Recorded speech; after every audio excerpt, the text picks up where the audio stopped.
सबसे पहले आज की तमाम बड़ी खबरें नॉनस्टॉप न्यूज में। प्रधानमंत्री मोदी कल देश में कोरोना टीकाकरण अभियान की शुरुआत करेंगे। प्रधानमंत्री मोदी ने ट्वीट कर इसकी जानकारी भी दी। सभी राज्यों और केंद्र शासित प्रदेशों में टीकों की डोज भेज दी गई है। सभी राज्यों में तैयारी पूरी कर ली गई है। पूरे देश में चलने वाला ये दुनिया का सबसे बड़ा टीकाकरण कार्यक्रम होगा। लॉन्च के दौरान सभी राज्यों और केंद्र शासित प्रदेशों के कुल 3600 वैक्सीनेशन केंद्र जुड़ेंगे। कल पहले दिन हर सेंटर पर 100 लोगों को वैक्सीन लगाई जाएगी। दुनिया का सबसे बड़ा कोविड का वैक्सीनेशन प्रोग्राम, उसकी शुरुआत भारत में हो रही है। कल हमारे प्रधानमंत्री श्री नरेंद्र मोदी जी कल सुबह 10:30 बजे औपचारिक उसकी शुरुआत भी करेंगे।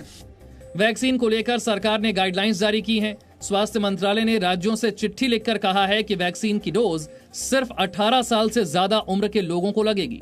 गर्भवती महिलाओं और बच्चों को वैक्सीन नहीं लगाई जाएगी। इसके अलावा ये भी कहा गया है कि वैक्सीन को बदला नहीं जाएगा, यानी दोनों डोज एक ही कंपनी की होगी। इंडियन मेडिकल एसोसिएशन ने केंद्रीय स्वास्थ्य सचिव को चिट्ठी लिखकर कहा है कि वो वैक्सीन पर सभी भ्रम को दूर करने के लिए जागरूकता अभियान चलाएगा। किसान संगठनों और सरकार के बीच 19 जनवरी को 10वें दौर की बैठक होगी। आज हुई 9वें दौर की बैठक भी बेनतीजा रही।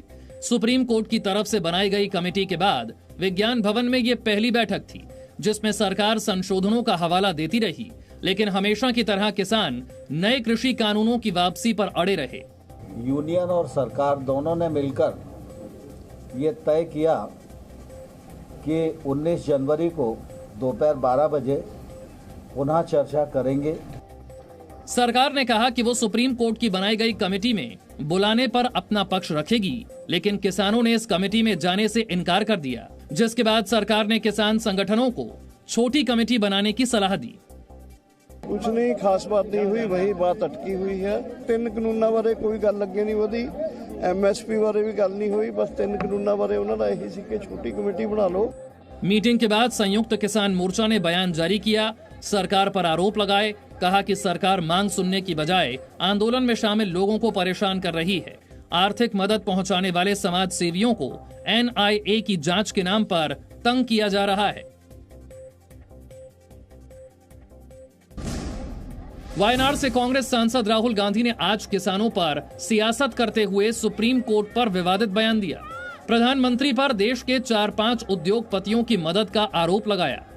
एयरपोर्ट, कोर्ट, सब कुछ बस ये 5 लोग चला रहे हैं, और कौन चलाने दे रहा है? नरेंद्र मोदी। राहुल गांधी के आरोपों पर कृषि मंत्री नरेंद्र सिंह तोमर ने पलटवार किया।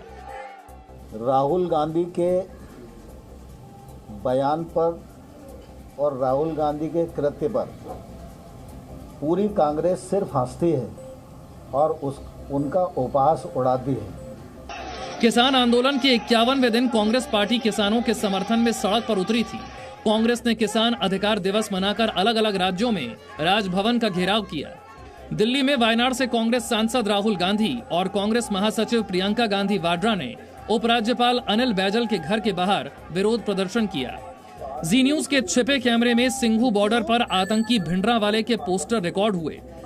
राहुल गांधी ने आंदोलन में खालिस्तानी घुसपैठ के सवाल पर भी सियासत की।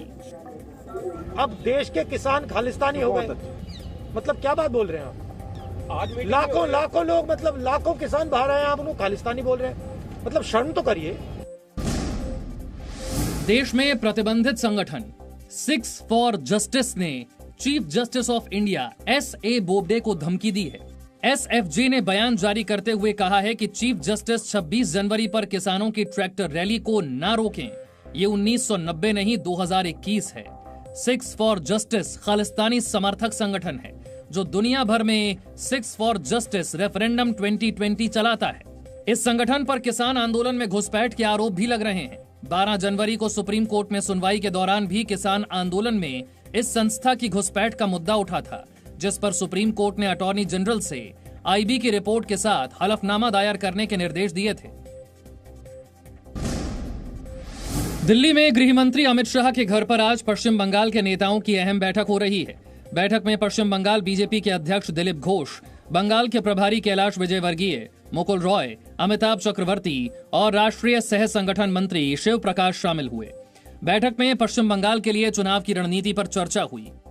जो पिछले 1-1.5 महीना में कार्यक्रम हुआ, अपने राष्ट्रीय नेताओं का प्रवास रहा है और जिस दिशा में जिस गति में हम बढ़ रहे हैं उसके बारे में रिव्यू करते हैं और आगे का 1-1.5 महीना का योजना बनाते हैं। उधर टीएमसी को आने वाले समय में एक और झटका लग सकता है। बीरभूम से टीएमसी सांसद शताब्दी रॉय ने कहा है कि पार्टी में उनकी उपेक्षा हो रही है, उन्हें अपने क्षेत्र में जाने से रोका जा रहा है। जी न्यूज से फोन पर हुई बातचीत में उन्होंने कहा कि वो 16 तारीख को अपने अगले कदम का ऐलान करेंगी। 16 तारीख के बाद क्या अनाउंसमेंट करने वाली मैम आप? मुझे कुछ नहीं मालूम अभी, मैं डिसाइड करूंगी तो अनाउंस करूंगी। मुझे खुद को कोई आंसर चाहिए, मैं क्या चाहती हूँ फिर मैं बताऊंगी। बीजेपी ने कहा कि शताब्दी रॉय ही नहीं, कई टीएमसी नेता बीजेपी में शामिल होना चाहते हैं।